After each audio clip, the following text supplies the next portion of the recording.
Usa ka 21 anyos nga babaeng mitabuk lang sa highway sa Cagayan de Oro City angol human mabanggaan sa usa ka motorsiklo. Samtang sa Taguluan, Misamis Oriental, patay ang usa ka rider ug samdan ang tulo ka angkas niini human mabangga sa usa ka elf truck. Ani ang report.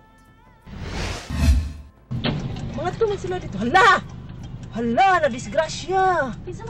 Kini ang aktual nga kuhang video sa dashcam ni John Rafael Chiyong ato sa retabong aksidente sa National Highway sa Barangay Tablon, Cagayan de Oro City.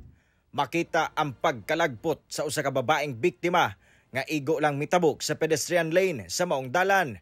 Human kini mabanggaan sa naghaguros nga motorsiklo. Kita sab ang pagkatumba sa maong motor tunga sa dalan. Daling nanawag og tabang ang mga katawhan sa lugar, rason nga nadala sa ospital ang biktima. Sigon sa kapulisan, minor injuries lang ang nayaguman sa biktima. Buhi pa ang babae din sa result sa CT scan, wala may nakitaan nga mga blood clot. Kung gani kagabi, mga ganyan ang kadlaw niya ipagawas na gani yung tato sa doktor. Ay okay man ang iyang status. Pero na siya yung mga sakit gamay sa iyang liog daw part yung guwan, pero ma-manage ra. May gawasab sa investigasyon nga padulong sa sentro sa Cagayan de Oro ang maong motor diyang nahitabo ang aksidente.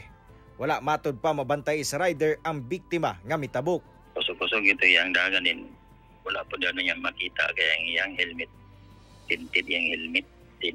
Dito po sa area medyo dili siya lighted. Samtang Alak ka na! Upat ka magmotobay! Disgrasya! Tabang! nagbuyod sa dalan kining upat ka mga individual sa karaang tulay sa Taguluan, Misamis Oriental pasado alas 12 sa kadlawon adlong Domingo human malambigit sa usa ka aksidente.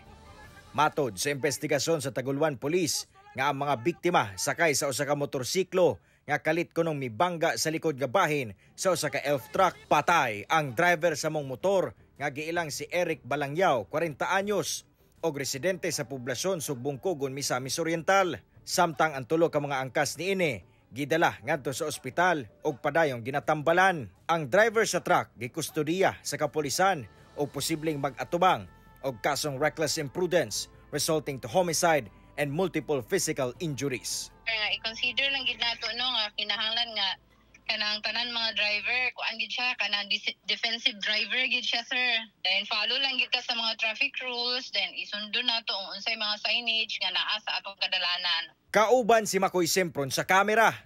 Ako si Cyril Chavez para sa One Mindanao